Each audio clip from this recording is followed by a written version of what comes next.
begin.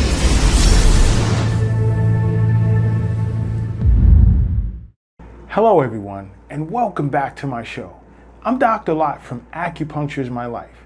Now in this episode, I'd like to go over a popular chat discussion I've been having over the past few days with quite a few individuals who have Parkinson's disease or loved ones of those who have this disease.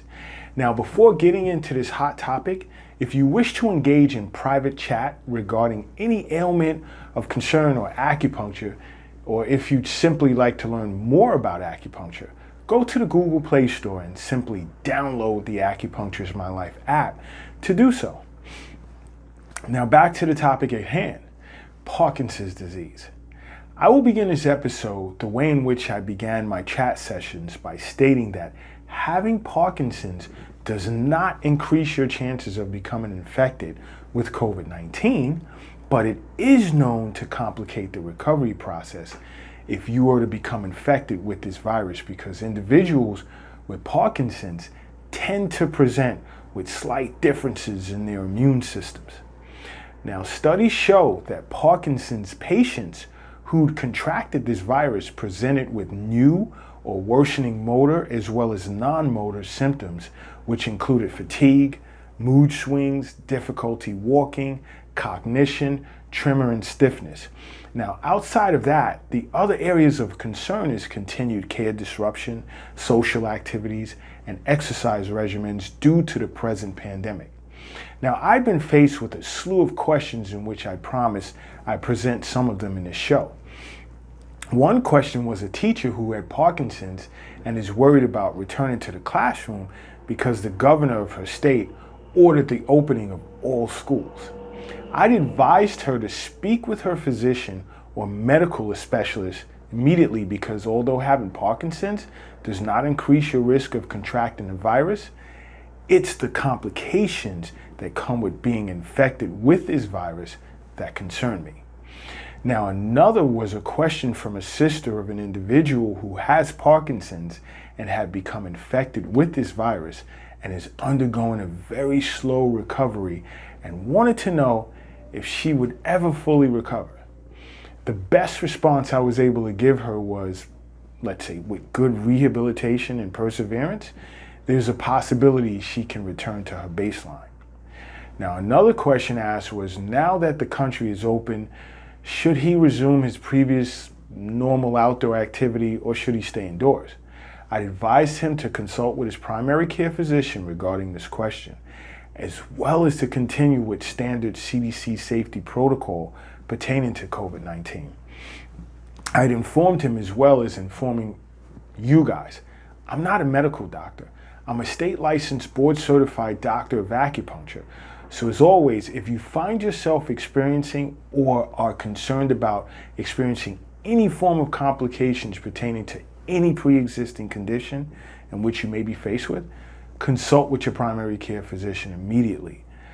Now, another question I found interesting was from an individual who was concerned that the daily stress that comes with this pandemic could make her Parkinson's symptoms worse. Now, my response was long-term stress is bad, period. And studies show it can worsen your Parkinson's symptoms as well.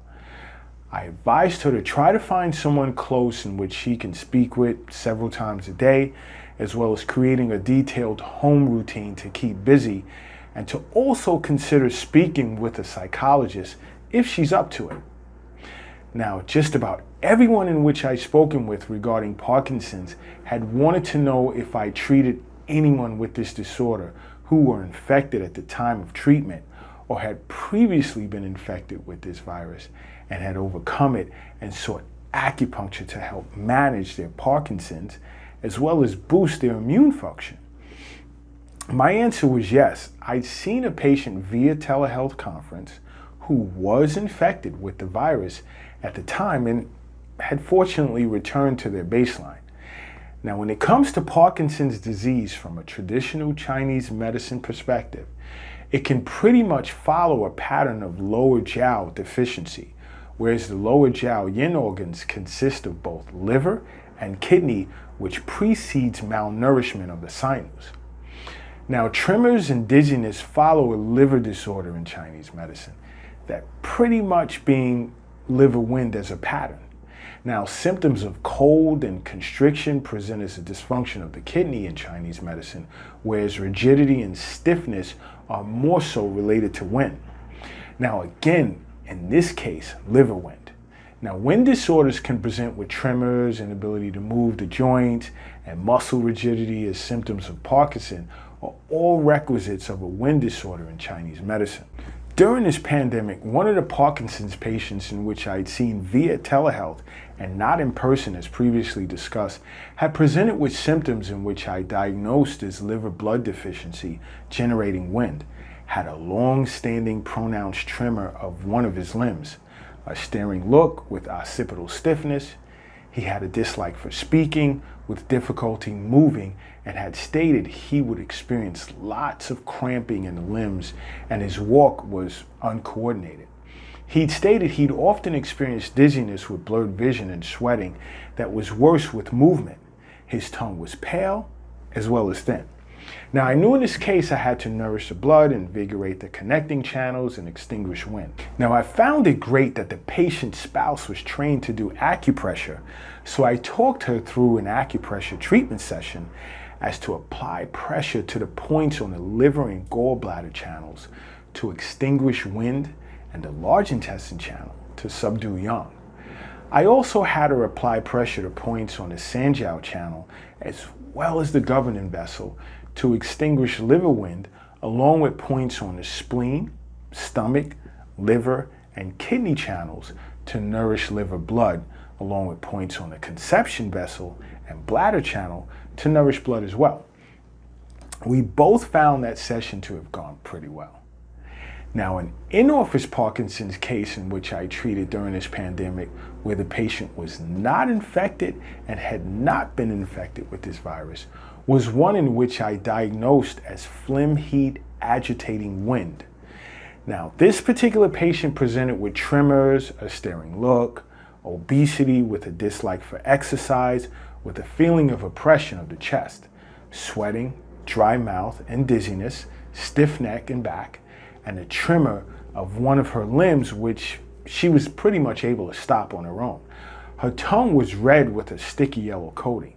Now, in this case, I knew I had to resolve the phlegm, clear heat, extinguish wind while invigorating the connecting channels. I needled points on the stomach channel to resolve the phlegm, as well as needling points on a conception vessel and bladder channels to tonify the spleen and resolve phlegm. Now, I also needle points on the spleen channel to help resolve phlegm and the liver channel to sort of like subdue wind. In this case, I'd recommended an herbal formula to resolve phlegm, clear heat, extinguish wind, and invigorate the blood as well. Now, she appears to be benefiting from her treatment, and I'll keep you posted as long as she consents that I can do so.